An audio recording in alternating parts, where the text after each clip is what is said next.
Everyone thinks investing is a modern idea. Stocks, index funds, compound interest, retirement plans. But the truth is, the idea of investing is very old. So old that Jesus explained it in a story more than 2,000 years ago. And most people completely miss what he was teaching because they think the story is only about being faithful. But it's much deeper. It's about money. It's about responsibility. And it's about a mistake many people still make today. They think doing nothing with money is being humble. But in this story, Jesus shows something shocking. Burying your money is not humility. It is disobedience. Jesus tells a story about a master going on a long journey. Before leaving, the master calls 3 servants. To the first servant, he gives 5 bags of money. To the second servant, he gives 2 bags. To the third servant, he gives 1 bag. The Bible says he gave to each servant according to their ability. Then the master leaves. Now, watch what happens. The first servant takes the 5 bags and invests them. The second servant takes the 2 bags and invests them. But the third servant does something very different. He digs a hole in the ground and buries the money. No risk, no loss, no growth.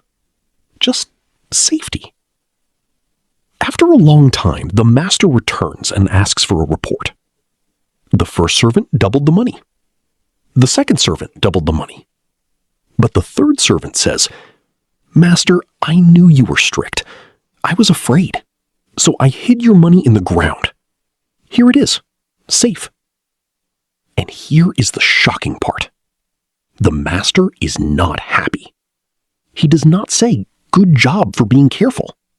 He says, "You wicked and lazy servant." Why? Because the servant thought safety was obedience, but the master expected growth. The master even says something very important. "You should have at least put my money in the bank so it could earn interest." Did you catch that? Jesus mentions earning interest 2,000 years ago. This story is not anti-investing. It is anti-wasting opportunity. Now, let's bring this into today's world. Imagine someone gives you money, and instead of using it wisely, you put it under your mattress for 30 years. You never invest it, you never grow it, you just keep it safe. You might feel responsible, but over time, that money loses value because of inflation, because of time, because money that doesn't move shrinks. That is exactly what the third servant did. He confused fear with wisdom. He confused inaction with righteousness. He thought, if I don't lose it, I've done well. But God's design is not preservation. God's design is multiplication.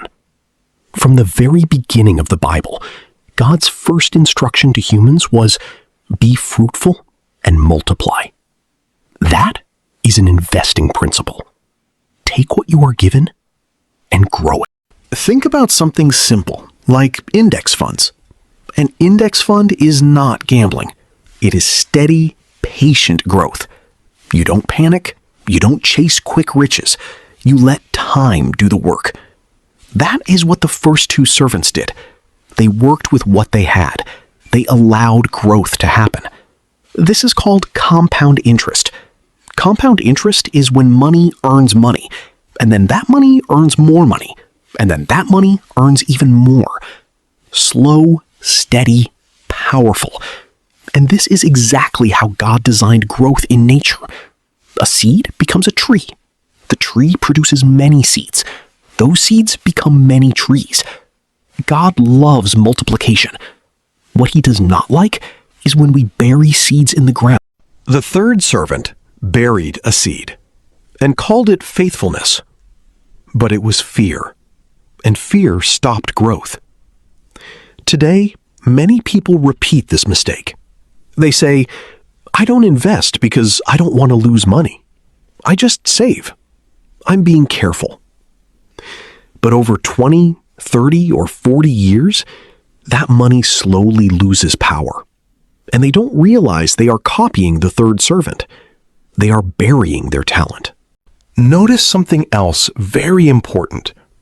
The master gave each servant according to their ability. Not everyone starts with the same amount. Some people have more, some people have less. But the master never compares them. He doesn't ask the one with 2 bags to produce 5 more. He only asks, did you grow what I gave you? That's the lesson. God is not asking you to be rich. He is asking you to be responsible. If you have a little, grow the little. If you have much, grow the much. But don't bury. This is why investing is not greed. It is stewardship. Greed is wanting more only for yourself.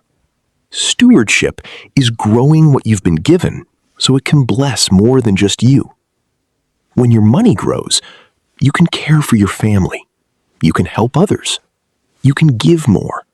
You can live with less fear. But when you bury money, you limit what good it can do. Remember what the master said. You should have at least put my money with the bankers to earn interest.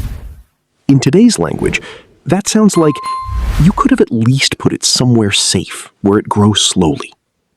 Doing nothing was the real problem. Here is the key message. Burying your money is not humility. It is disobedience, because God designed resources to grow. Time is a gift. Money plus time equals growth. And compound interest is simply a reflection of a spiritual truth. Small faithfulness over time creates big results. One day, like the servants, everyone gives an account, not for how much they had, but for what they did with it. Did you grow it? Or did you bury it? Because in the end, the servant who buried the money lost even what he had. Money that doesn't grow eventually disappears, but money that grows creates opportunity, security, generosity, impact. That is God's blueprint for investing. Take what you are given, let it grow, use time wisely. Do not let fear stop multiplication. So next time you hear someone say, I don't invest because I'm being careful, remember this story. The most careful servant was called wicked and lazy because he confused safety with obedience. God's way is growth. God's way is multiplication. God's way is stewardship. If this helped you understand money, faith, and investing in a new way, make sure you like this video, subscribe to the channel, and share this message with someone who needs to hear it. Because sometimes the problem is not that we don't have enough, it's that we bury what we already have.